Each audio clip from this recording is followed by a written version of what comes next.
What's good, my people? Welcome back to Zoe Life Live. I'm your host, Dame Zoe, and today we're going to talk about this North Korean missile nuclear test here. Now, I'm not an expert on this, but I consider myself a pretty good historian when it comes to giving independent news, so here we go.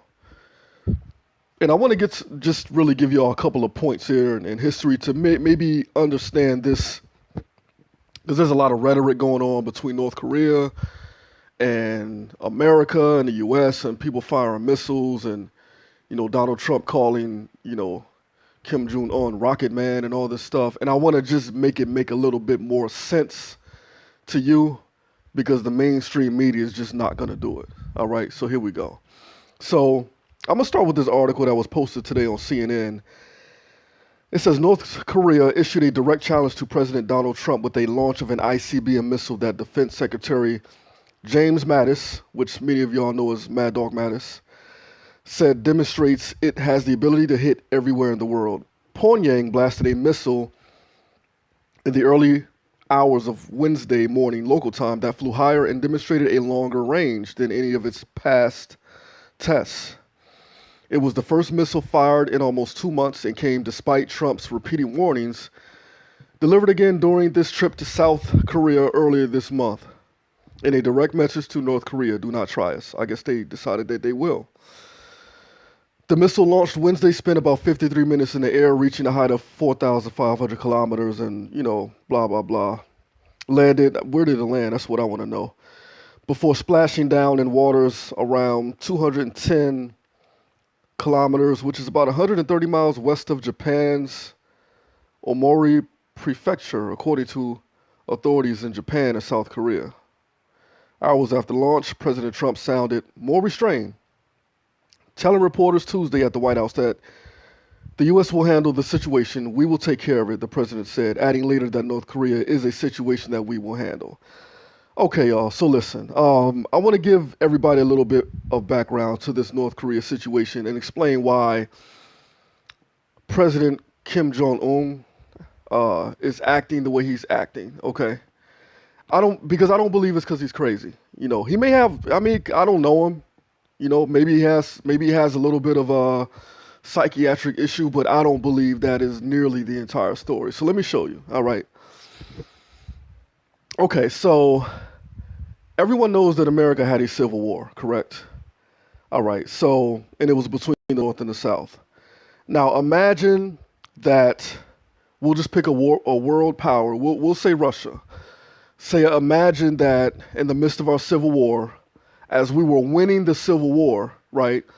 Now you got to remember there was no military planes or tanks or nothing like that back then, so they would have had to come over on ships, okay?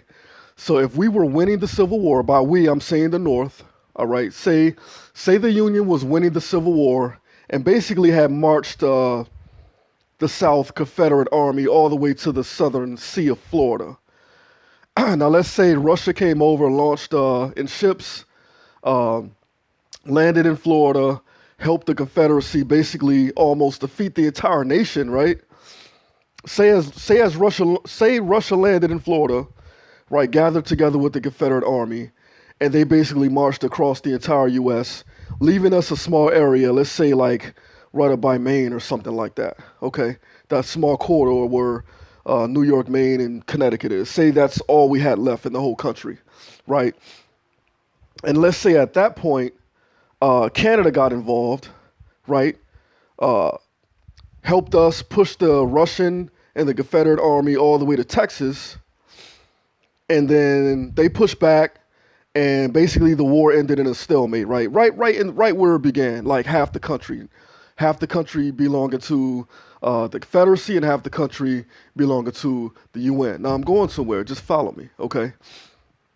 Now in this hypothetical situation, right, say other nations got involved and we tried to work out a peace treaty and it just didn't happen, so it just ended in a truce. And Russia left for the most part, but say Russia left, but they left 30,000 troops over here to occupy the southern half of the country to make sure that we never again try to unify the country through a civil war. Now, how pissed off would you be?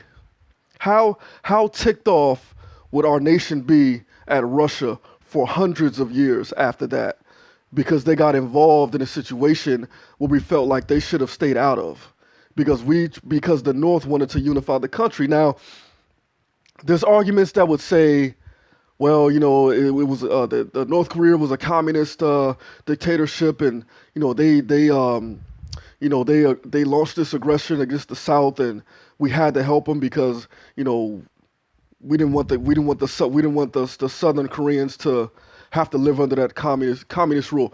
And I give you that. That is a great point, and I agree. Okay, but to communism, capitalism is also evil. You have to understand that. The same way we think communism is evil and it's just a bad system and it doesn't work, they feel the same way about capitalism. They feel the same exact way, all right? They feel like, well, it's not fair, it doesn't support the people, it's not for the underclass, or, it's just for a certain amount of people to get rich. And part of that is true, okay? So each side has its hypothetical advantages over the other side where it comes to ideology.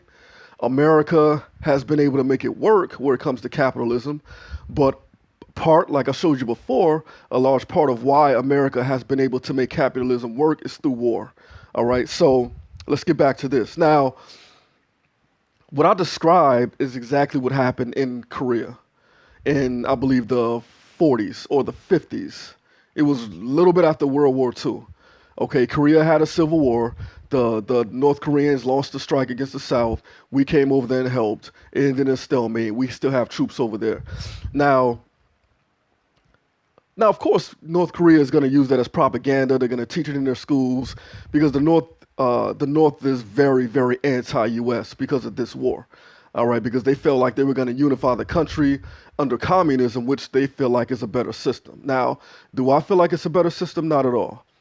Okay, I don't want to come across anti-U.S. I love my country. One of my main issues with communism is that inside of the Karl Marx ideology is there is no God, and with that right there, you lost me. Because once you toss God out, then where's your morals? All right, that's why you can go and kill millions of people, which communism has done. In the Bolshevik Revolution, which I said Bolshevik. All right, y'all, don't try to get me in trouble. All right, look up the word Bolshevik Revolution. All right, which was in Russia. But anyway, back to my topic. I'm just being silly. All right, so listen. Okay, so now you have to keep in mind that there was never a peace treaty. All right, and you have to keep in mind that the U.S. has been very aggressive over the years, launching strikes, getting involved in other countries' civil wars, regime change, and all these types of things. Now, whether you think it's right or wrong, I don't even want to argue with that part. But you will agree that it is happening. It is happening with us around the world. So this president, Kim Jong Un, I don't even know if he's president or what. Is dictator? I guess dictator would be more like it. But he's rattling his teeth. He's rattling his teeth. He wants to protect his nation. He feels threatened. Now, do I agree with all the missile launches? Not at all. Especially the one that went over Japan. I mean, like, dude, come on. That's being an idiot for that, But I understand why he is testing his missiles because he feels like his country is soon to be attacked. And can you really blame him? I mean, come on. I mean, we're talking about going into Venezuela very soon. All right. So now, do I want North Korea to have a missile that wants to strike the U.S.? Not at all. I don't want them to be able to strike here. I mean, I don't know that man. He could be crazy, at least partially. But I know that some of what he's doing, at least most of what he's doing, is through self-defense. At least most of what he's doing is because he does not want to be attacked.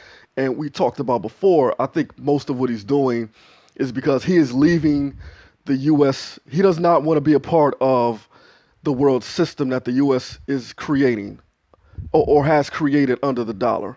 Okay, and any country who was starting to reject that, they either get hit with sanctions, as we did to Russia, look that up, or just all-out war, like we did to, Syria, Libya, Iraq. I could go on and on.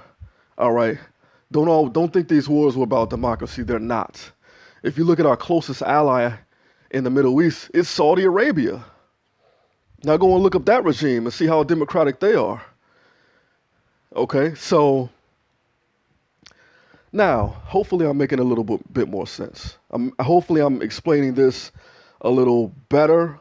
Again, I'm not anti-American. Again, I have to stress that because most people can't hear what you're saying because they're going to make that determination about you. And they don't want to hear nothing else about what you say. I love my country better than anybody else.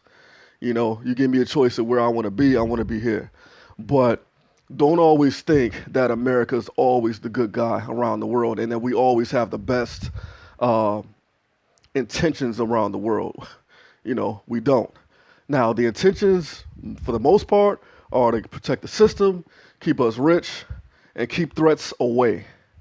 Okay? Now, the part about keeping the threats away, hey, I got no problem with it. Even the part about keeping us, hey, we've all benefited from the U.S. being a superpower. So this is not even a complaint. It is simply a way to get the truth to you because, and I know that I'm not bragging about independent news either. We've had our share of crazies in the independent news market as well, but for the most part, we know that mainstream media is going to be geared toward whatever the company line is, in that company line, because CNN, all these news outlets, they're owned by corporations, and they're going to be dictated by money. They're going to be dictated by whatever agreement they're making with the federal government. We've all, well, not we've all, but do your research and you'll see how the government has controlled propaganda. Happens in every nation. They try to pretend that it doesn't happen here, because it's the land of the free, but not so free at times. You got to admit that. At times, not so free. I've given you all the truth. I know this video is gonna tick a lot of people off, but hey, hopefully the truth will set you free. I want to say, be encouraged. Do not be dismayed. Let not your heart be troubled. I give you these ideas and I give you these news clips of truth for one main reason. Well, one reason is I just have a desire to uncover deception, through media. And number two is it's motivated by my love for God and my love for the people. And I want to let you know that when I show you these clips, it's more just to let you know that we are lining up to biblical prophecy, y'all. The Bible is true. Jesus is Lord. There's no reason for you to be afraid of any type of war or nuclear apocalypse or anything like that. God has you, all right? And we want to show you through events in the media that the Bible is true because it's been prophesied. And I'll do an extensive video on that, linking and connecting the dots, probably early next year. But in the meantime, welcome to the Zoe Life Live Revolution. I'm your host, named Zoe. It will be televised right here on YouTube. And I want y'all to subscribe. If you like this video, I'm going to challenge you. Wherever you are listening from, you could be anywhere in the world, but you chose to be with me right now, listening to this video, and I appreciate it. Subscribe and get your friends to subscribe, okay? Because we want to launch a movement for the people. We want to give power back to people. I don't care what country, I don't care what city, I don't care what color you are. Subscribe and get your friends to subscribe. Not only that, hit that bell to get all the notifications, because we're about to do some really, really big things in 2018, and I want you to be a part of it. All right? Jesus is Lord, God is good, and we out.